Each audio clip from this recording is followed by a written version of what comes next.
Pues nada, vamos a empezar. Lo primero, agradeceros que estéis aquí, pasando un ratito de vuestra tarde con nosotras. Y nada, os voy a presentar a Alejandra, Alejandra Velasco, directora de infantil y de primaria. Y bueno, pues como os he ido comentando todo este tiempo a través de los correos y demás, pues vamos a dedicar un ratito a hablar de la infancia, de la educación, de su visión y bueno, cómo todo eso se ve reflejado en el día a día del colegio. Bueno, de mi visión, de nuestra visión, sí, ¿vale? Aquí todo siempre es compartido. Es verdad, es verdad. Efectivamente. Bueno, pues nada, pues encantadísima de estar aquí. Muchísimas gracias, Andrea y Tere, por estar. Eso significa que os importa muchísimo la educación de vuestros peques.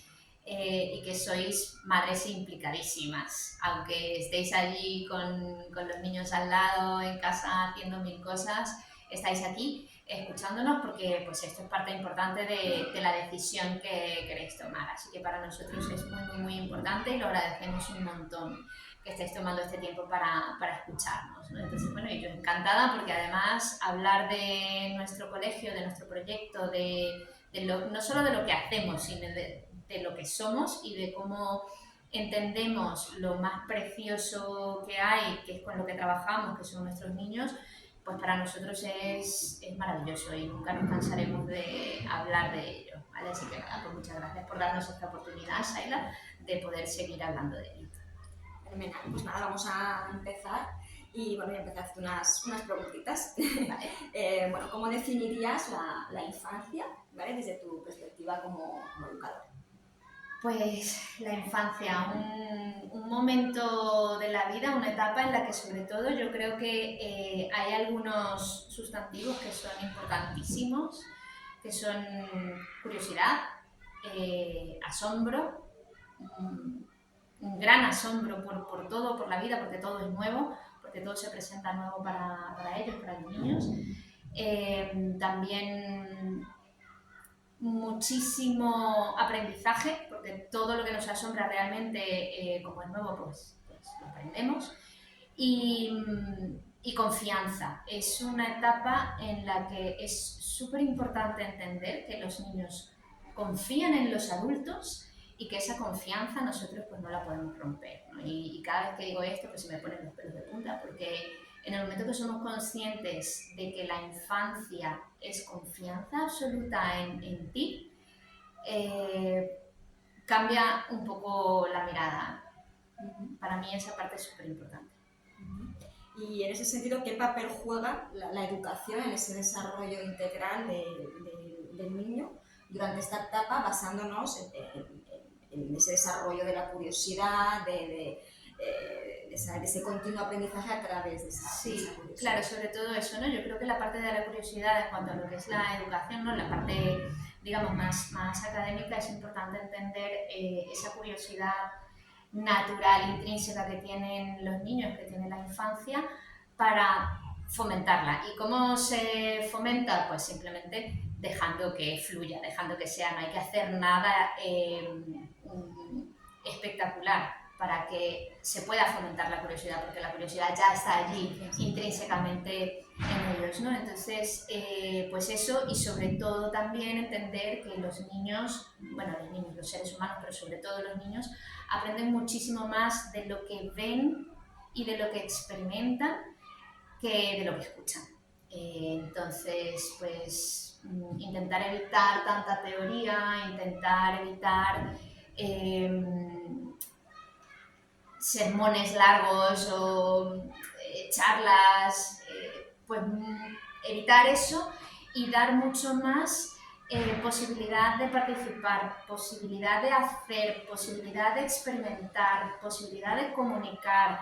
Entonces, el papel de la educación, desde nuestro punto de vista, es generar esas experiencias que permitan que esa curiosidad siga, que quieran seguir aprendiendo y sobre todo que puedan experimentarlo en carne propia, ¿no? Que sobre todo cuando estamos hablando de primera infancia, que puedan moverse, que puedan tocar, que puedan hacer, que puedan probar y muy, muy, muy importante que puedan equivocarse, ¿vale? Porque sobre todo el hecho de entender que los errores o las equivocaciones no son problemas o cosas malas, sino que precisamente son oportunidades de aprendizaje, eso es muy importante. Entonces, creo que el papel de la educación, y especialmente, como he dicho antes, en primera infancia, es permitir pues, ese contexto, que surge ese contexto. Sí, ¿no? Eso, que tengan esas ganas de aprender, darles ese espacio para que tengan esas ganas de aprender, en el que bueno, pues se incluye también cuando estamos aprendiendo fallamos, ¿no? Si no hacemos, no fallamos. Eso es, o sea, la educación lo que no debe de hacer es entregar el saber, sino entregar las ganas de saber. Buen titular. Si tuviéramos que hacer un titular de esta primera parte, vale, fenomenal. Otro aspecto que también quería que nos contaras es el tema del respeto, ¿no? Dentro de, para ti, bueno, y lo hemos hablado muchas veces, y como para nosotros el tema de la convivencia y dentro de nuestros valores que tenemos en el colegio es el educar en el respeto, ¿vale? Entonces, bueno, ¿cuál es la importancia, ¿no? que ese respeto mutuo existe en el ámbito educativo, ¿no? Sí, ¿Qué tanto importante es, ¿no? Es uno de nuestros grandes valores, ¿no? Cuando nos preguntan cuáles son los valores del colegio como institución, pues uno de nuestros grandísimos valores y que lo tenemos, yo creo que prácticamente por encima de todos los demás, es el respeto. El respeto, ojo, el respeto a uno mismo y el respeto a los demás. Por lo tanto, para nosotros siempre el respeto es algo que se concibe aquí en el colegio como respeto mutuo, porque muchas veces cuando se habla de los niños, los profesores, la educación, entonces se habla de autoridad y entonces el profesor se le pone en un lugar por encima del alumno y muchas veces si lo entendemos de esa manera, esa parte de respeto no termina siendo respeto mutuo, ¿no? Porque la autoridad muchas veces, que no estoy diciendo que no sean dos posiciones completamente distintas, porque son dos posiciones distintas, uno es un niño y el otro es un adulto,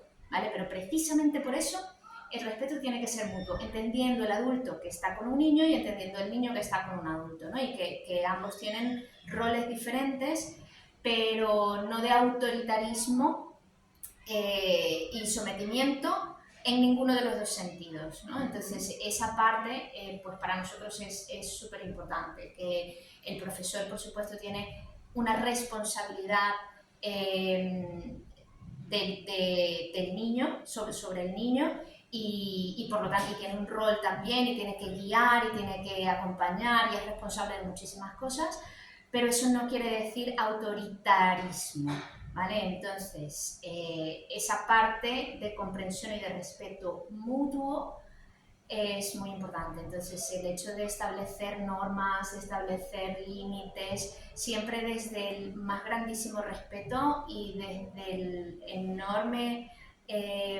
cariño y desde la más absoluta amabilidad, es como se tiene que hacer, no como imposiciones autoritarias.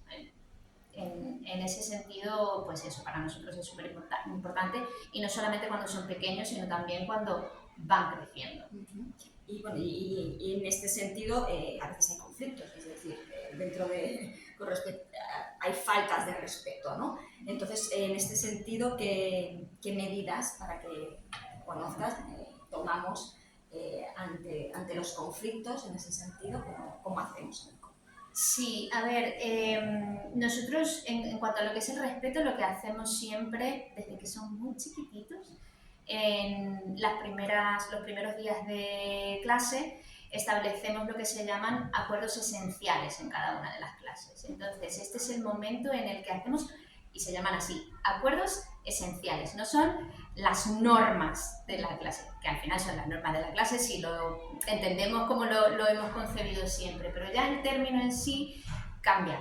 Son acuerdos esenciales de cómo nos vamos a manejar nosotros aquí y qué cosas vamos a permitir entre todos que sucedan porque nos vienen bien a todos, y que otras cosas, pues como no nos vienen bien a todos, como no nos hacen bien, pues no son la forma en la cual nos vamos a comportar y en la cual nos vamos a relacionar.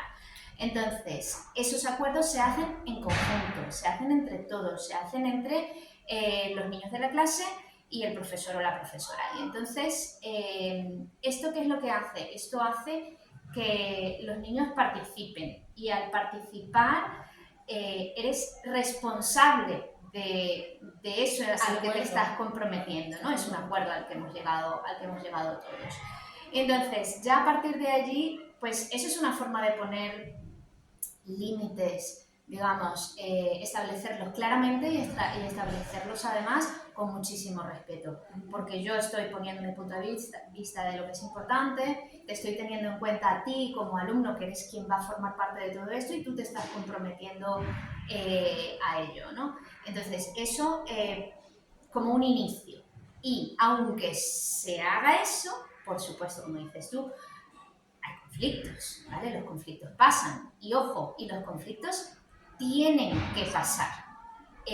Si nosotros queremos educar a nuestros niños para que sean personas con habilidades de resolución de problemas, pues es que tienen que tener problemas en su vida, ir pasando de problemas pequeñitos para ir pudiendo resolverlos, para ir adquiriendo esas habilidades. Si nunca les pasa nada, nunca van a poder aprender a resolver nada, ¿vale? Entonces, eso, familias, para mí es algo súper importante que tenemos que entender todos. Yo también soy madre y sé lo que nos duele cuando nuestros hijos están en un problema, en un conflicto con un amigo, con un compañero, un profesor bueno, el mío es que ya está en secundaria, ¿no? Un profesor que es que no le encaja la forma de ser del profesor, y entonces está ahí como que reticente a entregarse a aprender, porque bueno, pues todo esto son conflictos y son cosas que pasan. O se pelea con un compañero que ha sido amigo de siempre y claro, y nos duele. Pero no podemos evitarles estas cosas, no debemos evitarles estas cosas, les tienen que pasar estas pequeñas cosas, porque después pasan cosas cada vez más grandes, y si no empiezan a resolver esas pequeñas cositas desde infantil, con que no me dejas este juguete y yo no te lo quiero dejar, tú no me lo quieres dejar, y entonces ¿cómo lo hacemos? Pues estas cosas tienen que pasar, y a veces pues se enfadan, y a veces lloran, y a veces no lo resuelven del todo bien. Vale, y entonces en este sentido, ¿qué es lo que hacemos? Nosotros no trabajamos con castigos, nosotros trabajamos con consecuencias lógicas. ¿Y a qué me refiero con esto? Que realmente lo que nosotros intentamos es que de un conflicto, de un problema, de una situación, de un error, como decíamos antes, lo convirtamos en una oportunidad de aprendizaje. Si nosotros lo que hacemos es de un error, de una mala acción, de una mala resolución de un problema con un compañero, nosotros ponemos un castigo, inconscientemente el niño se puede ir a aprender, no lo que nosotros necesitamos que aprenda, que es qué parte de esto ha generado el problema y cómo puedo hacer para que no se dé el problema o para resolver este problema o esta acción que he hecho yo mal porque le ha hecho daño a mi compañero. Probablemente si lo que hacemos es imponer un castigo, lo que aprenda es: me siento fatal, me han castigado y esta persona que me ha castigado pues ya no me parece que es una persona en la que puedo confiar.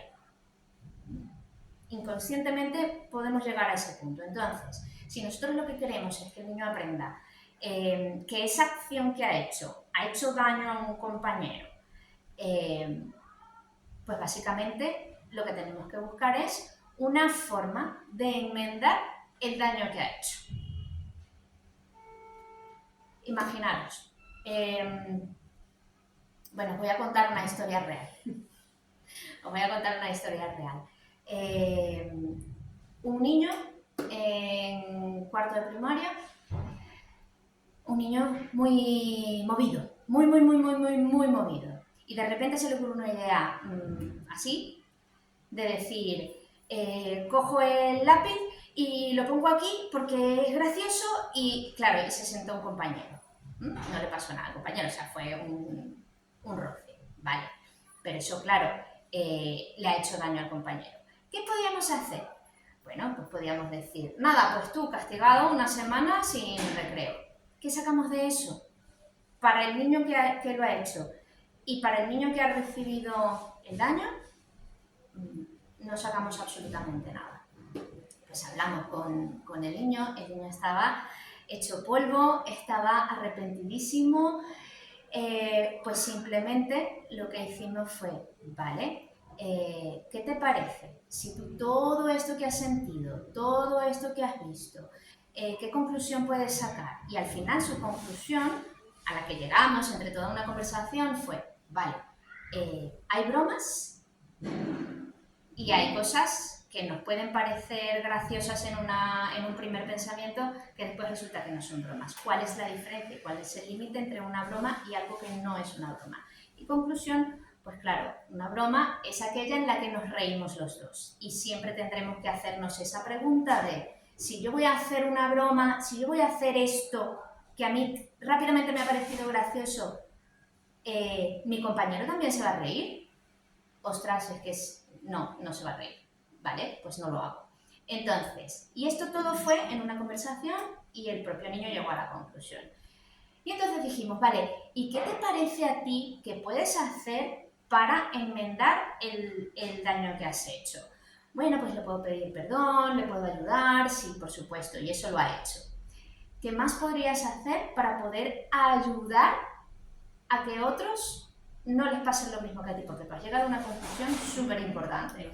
Y entonces el niño pues preparó una presentación en la cual explicó todo lo que pasó y todo lo que pensó, todo lo que discutimos y la conclusión a la que llegó. Y qué tendríamos que hacer cada vez que pensamos en hacerle una broma a alguien, qué pregunta nos tenemos que hacer. Hizo la presentación a toda su clase y yo en mi vida había vivido un momento tan bonito donde al final de esa presentación todos sus compañeros empezaron a levantar la mano y a decirle cosas al niño que estaba haciendo la presentación, que era el que había hecho el daño al otro compañero, y le decían, eres muy valiente, me parece que has sido muy reflexivo, a todos nos han pasado cosas como estas, pero tú has sido el primero en tener el valor de explicarlo. Un momento como ese ha valido muchísimo más a todos los niños que estaban allí, al niño que ha hecho el daño, al niño que ha recibido el daño, que si le dejamos una semana sin recreo. Entonces, perdón por la extensión, sí, pero creo que era importante hablar de un ejemplo real, aunque no estemos hablando de los chiquititos, pero esto llevado los chiquititos van creciendo. Esto llevado a todo, efectivamente. Entonces, no, y además encaja muy bien, quiero decir, refleja, mejor dicho, muy bien nuestro enfoque educativo. Quiero decir, al final queremos que ellos piensen, que ellos razonen, que tengan esa mentalidad crítica en todo, no solo a través de presentar un contenido o un concepto, sino también en cosas del día a día, de la convivencia, que estamos haciéndoles preguntas que se cuestionen en todo, para resolver un conflicto o para aprender un contenido, un concepto, ¿no? Y en esa línea, bueno, pues ya entramos en lo que es efectivamente esos pilares fundamentales de nuestro enfoque educativo, que va muy en este ejemplo que acaba de comentar Alejandra. Bueno, pues cuéntanos un poquito, explícanos. Sí, bueno, nuestro enfoque educativo trabajamos por indagación, que según lo marca todos los programas del bachillerato internacional se basan en la indagación, y esto pues básicamente lo que significa es cuestionarnos todo y hacernos muchas preguntas. Eso va vinculado con lo que comentábamos antes de fomentar la curiosidad, es decir, nosotros lo que nos importa no es dar datos, sino fomentar esa curiosidad en nuestros alumnos, de hacernos preguntas de todo lo que vamos observando alrededor, de todo lo que nos encontramos en la vida real. Eso es lo que nos tiene que dar ganas de aprender, el observar, el preguntarnos cosas y bueno, y posteriormente pues eso, investigar, hacer preguntas a otros, comparar, contrastar, llegar a conclusiones, comunicarlo posteriormente, por supuesto. Y entonces, pues nada, básicamente la indagación lo que busca es eso, y nos basamos en 3 pilares fundamentales, que son la mentalidad abierta, la curiosidad y la reflexión. Siempre, continuamente estamos reflexionando, ¿no? Entonces, nos hacemos una pregunta, indagamos, investigamos, llegamos a conclusiones, respuestas, y después de esa conclusión a la que hemos llegado, eso igualmente lo volvemos a someter a preguntas. Pero estas preguntas van saliendo internamente, ¿no? de cada uno de los alumnos. ¿Esto a qué nos lleva? Pues hay alumnos que profundizan muchísimo y se van haciendo cada vez más preguntas y más preguntas, ¿no? Entonces, esto es súper importante. Lo único en este sentido, padres, madres, es que pues escucharéis muchas preguntas continuamente, no solamente en el típico año del por qué, de los 2 años, del por qué y por qué y por qué, sino que eso seguirá siempre, y ya no solo será el por qué, sino también el para qué de las cosas. Entonces, claro, entonces ¿cuál es el mayor beneficio en este sentido que aporta esta metodología, esta manera de aprender? El mayor beneficio, pues diría el trabajar el pensamiento crítico, el que a partir de aquí pues no vamos a obtener seres humanos que sean conformistas, no vamos a obtener seres humanos que asuman cosas, no vamos a tener seres humanos que simplemente reciban información, sino que vamos a tener seres humanos que van a ser pues muy conscientes, que van a ser muy empáticos, que van a cuestionarse todo, no solamente lo que reciban del exterior, sino incluso muchas veces que van a ser lo suficientemente flexibles como para mejorar como personas, porque desde mi punto de vista creo que tenemos que ser personas flexibles, escuchar a otros puntos de vista, no cerrarte en una única visión o una única opinión personal, porque que te puedas dar la oportunidad de cambiar de opinión es algo muy importante en la vida, ¿no? Entonces, esto, ya te digo, no solamente a nivel académico, sino a nivel personal, o sea, como ser humano integral, es súper importante el pensamiento crítico por eso, porque te hace una persona mucho más grande, que no se cierra a un solo pensamiento o a un solo momento de tu vida, y que puedes abrirte a partir de otras experiencias, ir evolucionando como ser humano.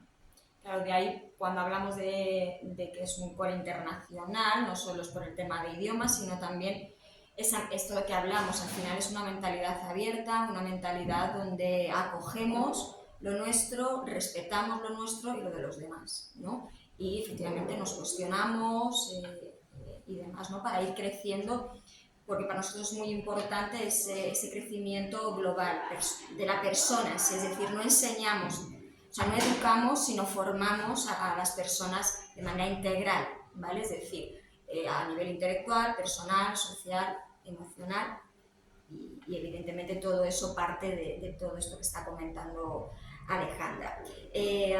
Hay un tema también importante cuando hablamos de que es una educación como personalizada, que intentamos que cada alumno llegue a su máximo potencial. Entonces, ¿cómo hacemos esto?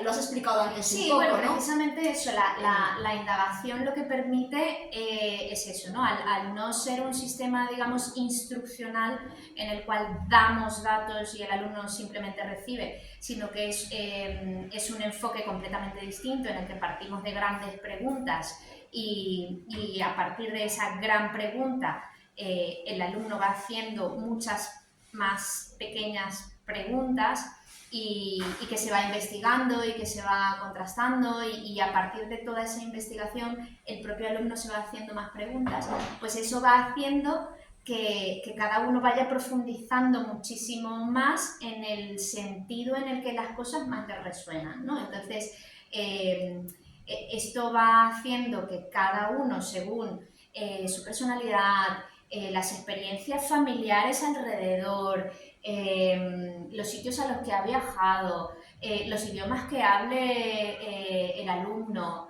el tipo de inputs que pueda tener, yo qué sé, porque la familia es muy musical, entonces todos tocan un instrumento, pues cada uno tiene unas vivencias completamente distintas y eso enriquece todo el aprendizaje que vayan teniendo. Entonces, habrá alumnos a los que pues le resuenen mucho más ciertas cosas y se hagan un tipo de preguntas y otros que se hagan otras que les interesen mucho más por su bagaje, digamos, personal y familiar, ¿no? Entonces, cada uno va a poder ir profundizando en esas preguntas que para ellos son importantes. Entonces, esto es lo que hace que se vaya haciendo un poco más individual.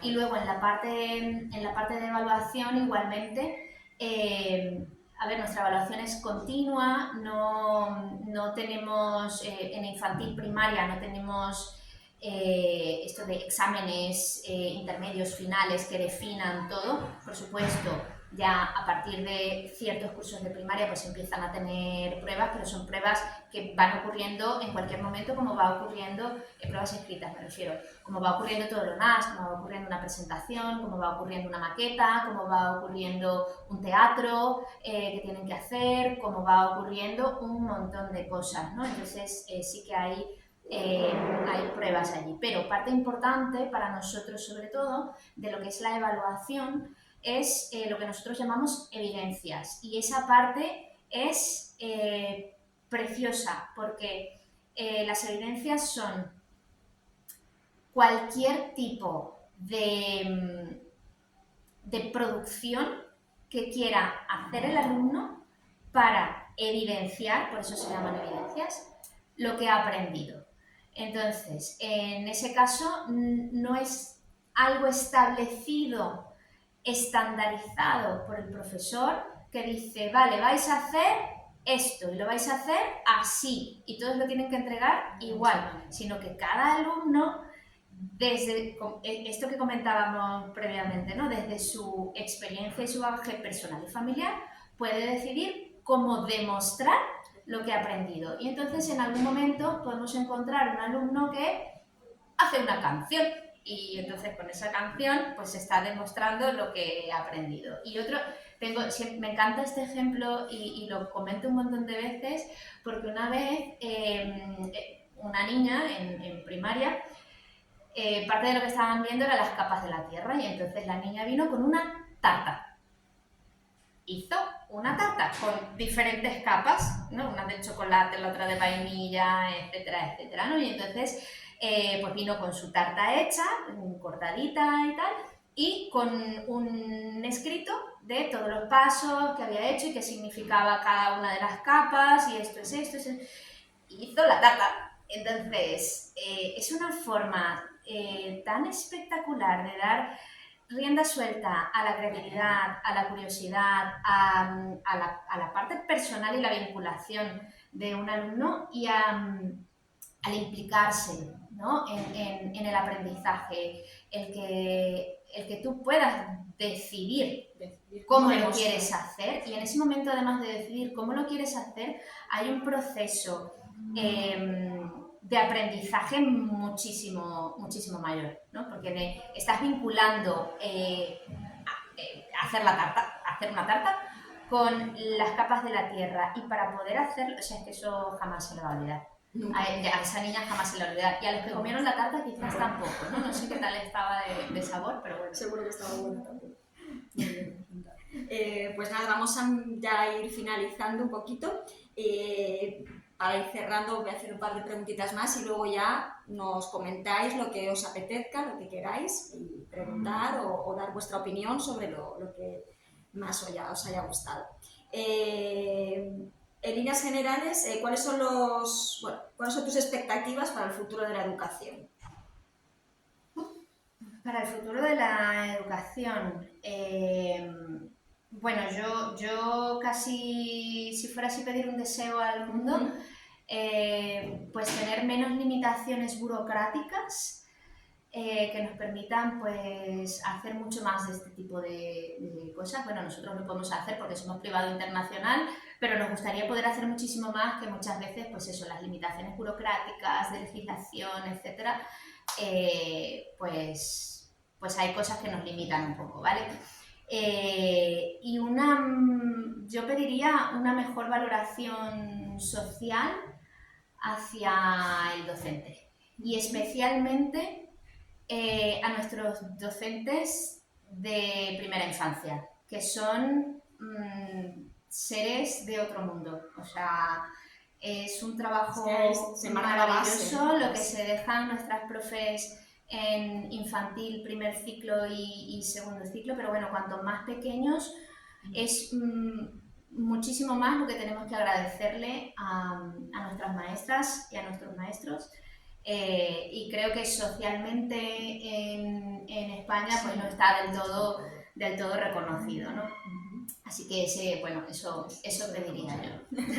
Vale, y bueno, ¿y qué mensaje te gustaría transmitir a las familias, ¿no? Que están pensando, bueno, pues están eligiendo cole, pensando en matricularse en este caso, pues a sus hijos en el cole, pues así. Pues mensaje, simplemente creo que lo más importante es que confiéis en el sitio donde lleváis a vuestros hijos.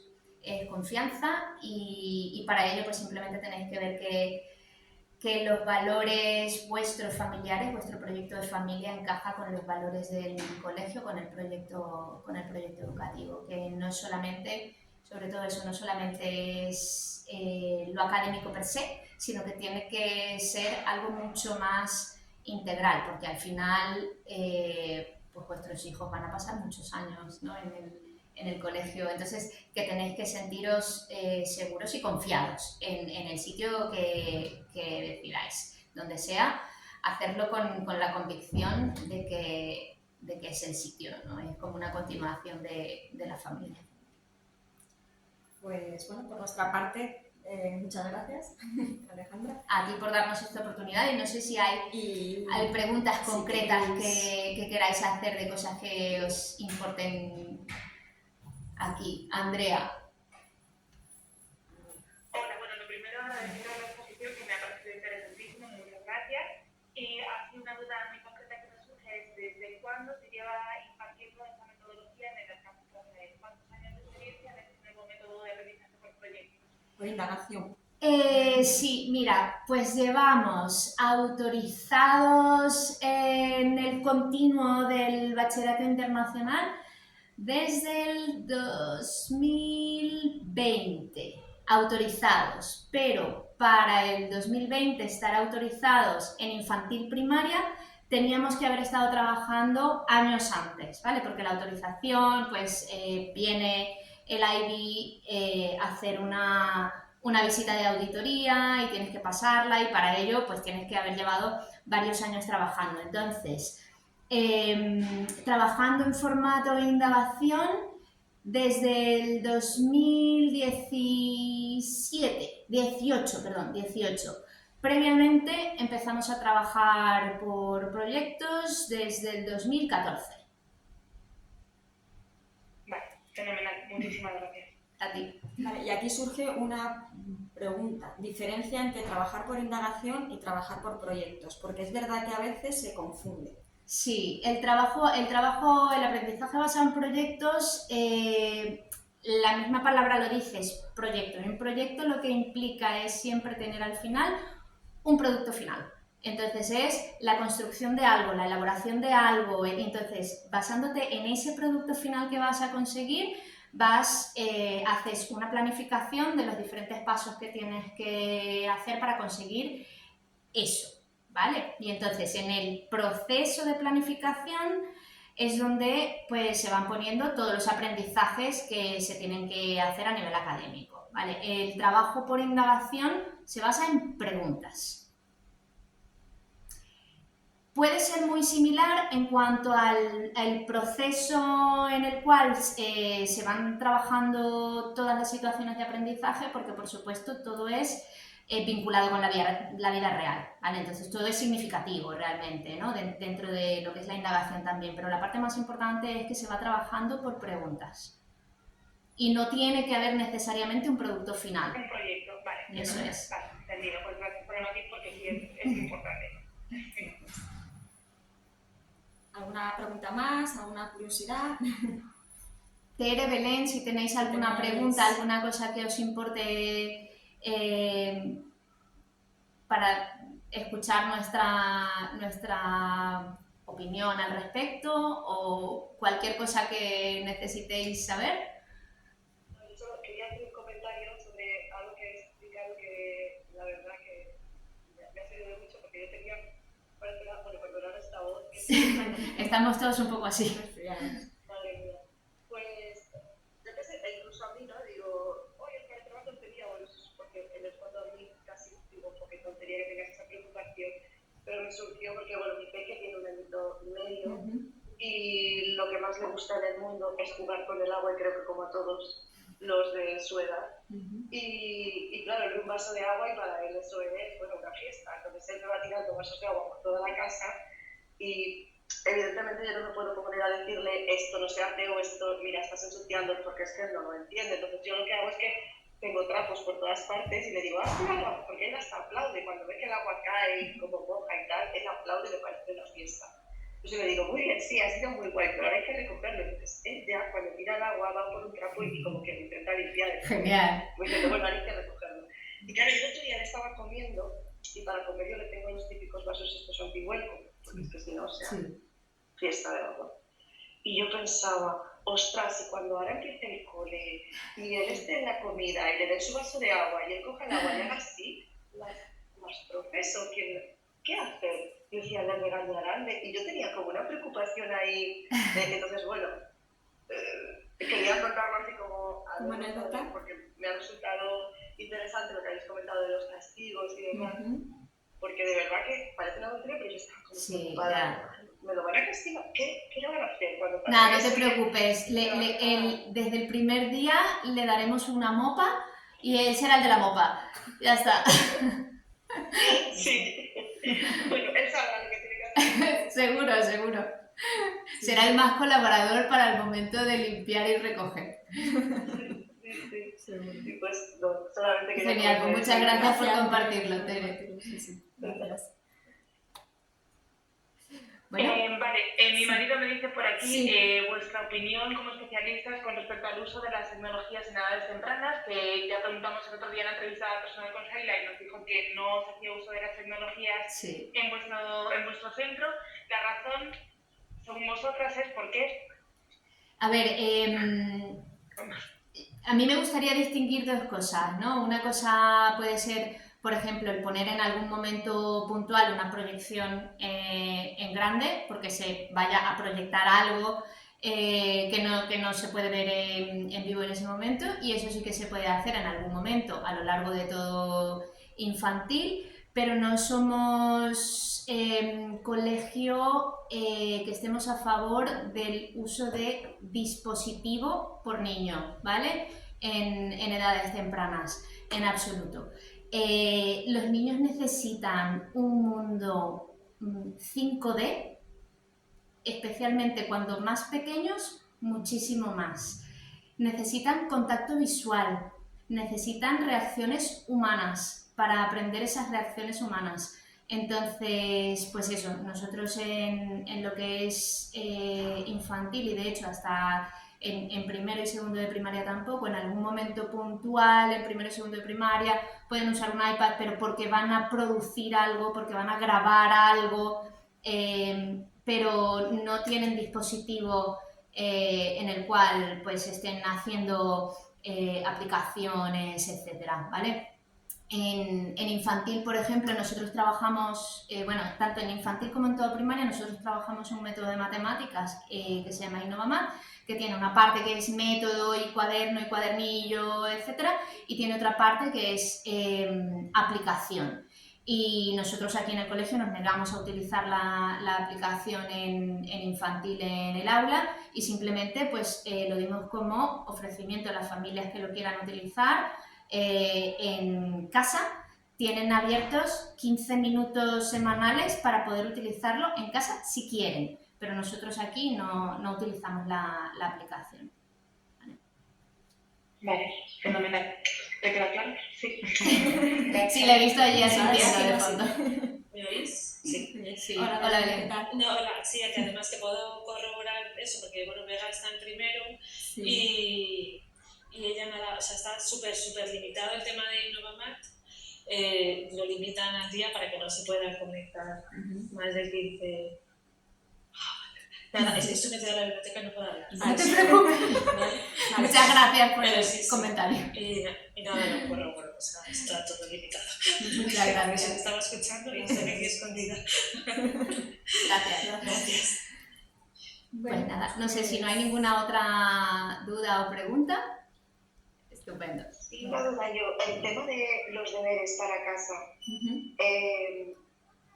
Ya nos comentó Zaira, porque mi madre preguntó en la visita, y ella nos comentó que, bueno, que no hay deberes como tal, sino que a veces sí que se les, bueno, pues se les pide como que indaguen sobre algo que busquen en casa sobre ese tema, pero ¿hasta qué edad es esto? Quiero decir, imagino que llegará un punto en el que sí que tendrán que hacer lo que llamamos deberes en casa. ¿Cómo son estos deberes? Sí, mira, ya a partir de más o menos cuarto de primaria, pero no son deberes al uso, no son deberes mecánicos, ¿vale? No son deberes de la página 43 a la 44, tal, y de la 58 a la 72, todos los ejercicios, eso no existe así, ¿vale? Lo que sí que a partir de ese momento pues puede haber un poco más de lo que podríamos llamar como técnicas de estudio, ¿vale? Entonces, de esto que hemos estado haciendo y de esto que hemos visto, vamos a hacer un mapa mental y eso lo hace cada niño individualmente en casa. Entonces, con la información que han estado trabajando, con todo lo que han estado haciendo, hacen en casa el mapa mental de eso, ¿vale? O, bueno, de todo esto que hemos investigado, etcétera, tal, vale, pues vamos a hacer en casa un resumen de 5 frases. Entonces, de todo eso que han estado trabajando, pues vale, lo vuelven a leer y tienen que resumir en 5 frases algo. Es decir, son cosas mucho más dedicadas al aprender a aprender que de machacar un contenido específicamente en repite esto 80 veces. ¿Sí? Gracias. A ti. Y ahora sí, yo creo que estamos, ¿no? Por nuestra parte. Por nuestra parte estamos ya. Agradeceros un montón que hayáis estado aquí con nosotros y nada, pues repetiremos más veces en otras ocasiones, pero bueno, ahora mismo ya estamos en la recta final en este sentido y nada, cualquier duda que tengáis o lo que necesitéis, ya sabéis que estamos por aquí, encantadas de atenderos. Eso es. Pues nada, muchísimas gracias y buena tarde a todos. Gracias a vosotras. Hasta luego. Muchísimas Chao. gracias. Adiós, buena tarde. Hasta luego.